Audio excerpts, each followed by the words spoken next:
Meaning of prayer ان اسلام بڑا عظیم ہے. اس نے جو نقشہ کھینچا ہے کہ یہ پریئر کیا ہے. انائے صغیر، یہ ایگو میرا، میری انا، میری خودی، انائے صغیر. انائے کبیر کے روبرو آتی ہے. انائے کبیر اللہ، اننی انا اللہ لا الہ الا انا. یہ انا، انائے کبیر، اللہ کی انا، وہ عظیم انا، اور یہ چھوٹی سی محدود سی انا. تو ہے محیط بے کراں، میں ہوں ذرا سی آبجو، یا مجھے ہم کنار کر یا مجھے بے کنار کر. اقبال نے پتہ نہیں کس جگہ کس کیفیت میں ڈوب کر یہ شعر کہا ہے. اے اللہ تو تو ایک ایسے سمندر کے مانند ہے کہ جس کا کنارہ ہی نہیں ہے، اور میں چھوٹی سی ایک پانی کی ایک چھوٹی سی ندی ہوں، آبجو ہوں چھوٹی سی. اب کیا شکل ہے؟ یا تو مجھے اپنے آپ میں ملا لے تاکہ میں بھی ناپیدا کنار ہو جاؤں. دریائے سندھ کا پانی جب سمندر میں گر جاتا تو سمندر ہی بن جاتا،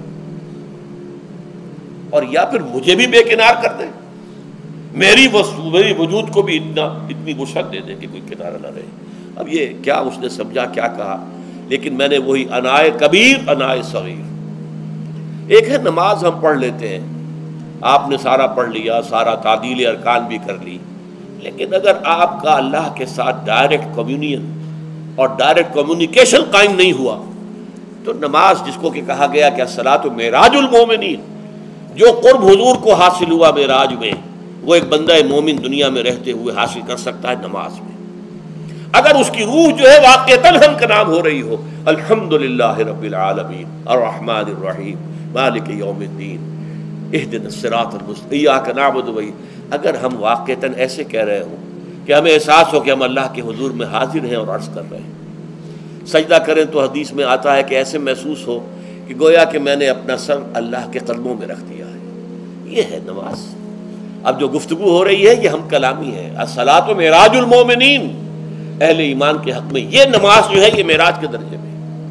لیکن یہ نماز کیسے نصیب ہوگی اگر روح سوئی ہوئی ہے، دبی ہوئی ہے، پسی ہوئی ہے، مزمحل ہے یا مردہ ہے؟ یہ نماز کیسے حاصل ہوگی؟ چاہے آپ 5 وقت کی نماز پڑھ رہے ہو، چاہے آپ نے ہیبٹ بنا لیا ہو نماز کو، چاہے خوش بھی ہو گیا ہو، لیکن یہ کہ جب تک وہ روح بیدار نہ ہو، جب تک ہم کلامی نہ ہو.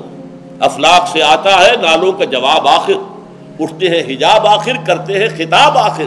جب تک یہ نہ ہو، جیسے کہ میں ایک حدیث قدسی انشاءاللہ آج سناؤں گا سورہ فاتحہ کے ضمن میں، کہ اللہ تعالیٰ کے سامنے جب کھڑا ہو کر انسان جب کہتا ہے انی وجہت وجہی للذی فطر السماوات والارض حنیفا، دائیں بائیں سے بالکل اپنا تعلق کاٹ کر میں نے اپنا رخ کر لیا ہے اس اللہ کی طرف جس نے آسمانوں اور زمین کو پیدا کیا.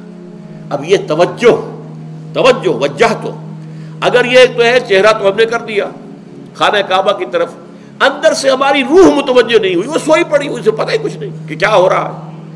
تو اس صورت میں وہ کیا ہے؟ ظاہری بات تو پوری ہو گئی، نماز کا ثواب ہو جائے گا، فرض کی ادائیگی کا ثواب مل جائے گا، لیکن وہ اصل نماز تو حاصل نہیں ہوتی. یہ ہے وہ بات کہ وَإِذَا سَأَلَكَ عِبَادِي عَنِّي فَإِنِّي قَرِيبٌ. اے نبی، جب میرے بندوں کی روحیں بیدار ہو جائیں، توانا ہو جائیں، حیات تازہ سے وہ ہم کنار ہو جائیں، اور پھر وہ میرے بارے میں پوچھیں، وہ میرا تقرب حاصل کرنا چاہتے ہیں، تو آپ سے پوچھیں تو کہیے میں قریب ہوں.